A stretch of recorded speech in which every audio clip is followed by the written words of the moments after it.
L'avantage en nature est un avantage assimilé à un complément de rémunération.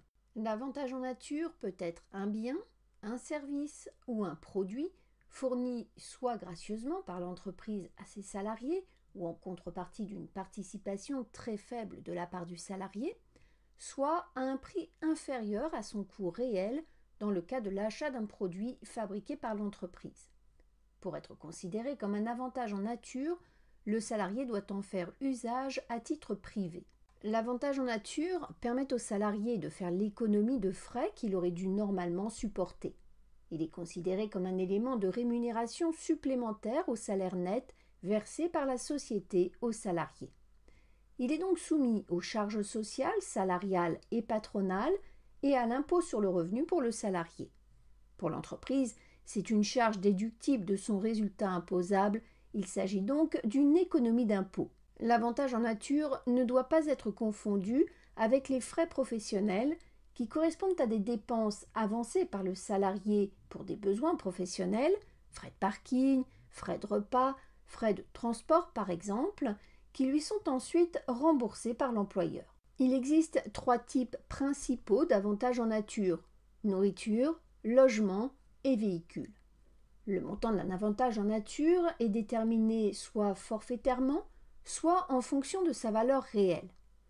L'évaluation forfaitaire est possible pour la nourriture, le logement, le véhicule, les outils de communication. Tous les autres avantages en nature doivent être évalués pour leur valeur réelle. L'avantage en nature lié au repas, qui prend la forme de la fourniture d'un déjeuner par l'employeur grâce à une cantine ou un restaurant d'entreprise, est évalué sur un système de forfait. Si la participation financière du salarié est inférieure à l'évaluation forfaitaire fixée annuellement, la différence est soumise à cotisation. Par exemple, la participation salariale est de 1,50 € par repas. L'évaluation forfaitaire est fixée à 5 €.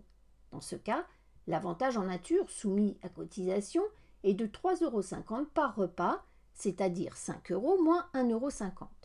Dans le cas contraire, l'avantage en nature n'est pas intégré dans l'assiette des cotisations. Les mandataires sociaux et les dirigeants d'entreprise peuvent également bénéficier de l'évaluation forfaitaire de l'avantage en nature nourriture applicable à leurs salariés. L'avantage en nature logement concerne le logement mis à disposition gratuitement du salarié. 2 possibilités pour le calcul de cet avantage en nature: au forfait ou d'après sa valeur locative, servant à l'établissement de la taxe d'habitation. De manière forfaitaire, sa valorisation est basée sur la rémunération brute du salarié et le nombre de pièces principales du logement. Il est à noter que l'on ne parle que de loyer. En effet, les charges locatives ou liées au logement prises en charge par l'employeur sont ajoutées à leur valeur réelle, cas de l'eau, de l'électricité et du chauffage par exemple. Pour les dirigeants et mandataires sociaux, l'avantage en nature logement est évalué selon la valeur réelle. Attention, si l'entreprise prend en charge le loyer de son collaborateur, l'administration considère qu'il s'agit d'un avantage en espèces et non pas d'un avantage en nature.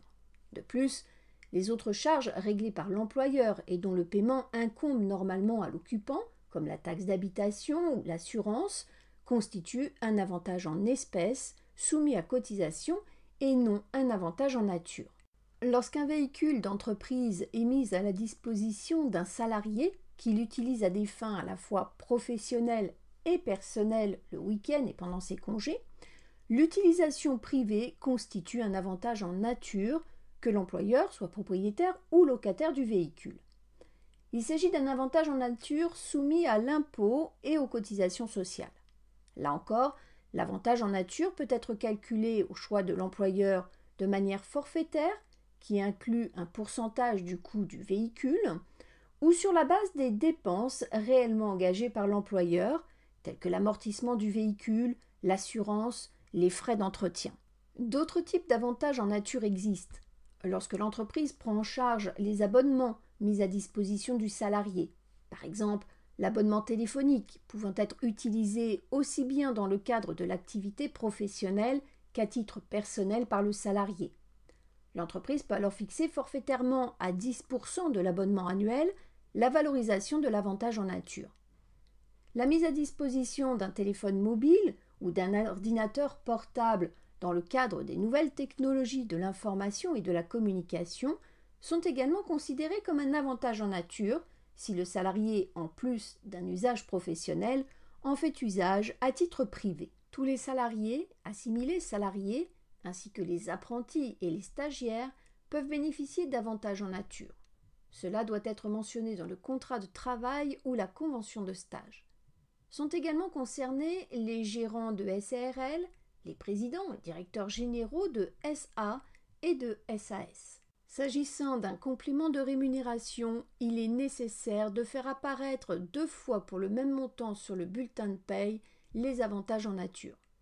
Ils doivent être indiqués au niveau du salaire brut pour être soumis à cotisations et contributions sociales.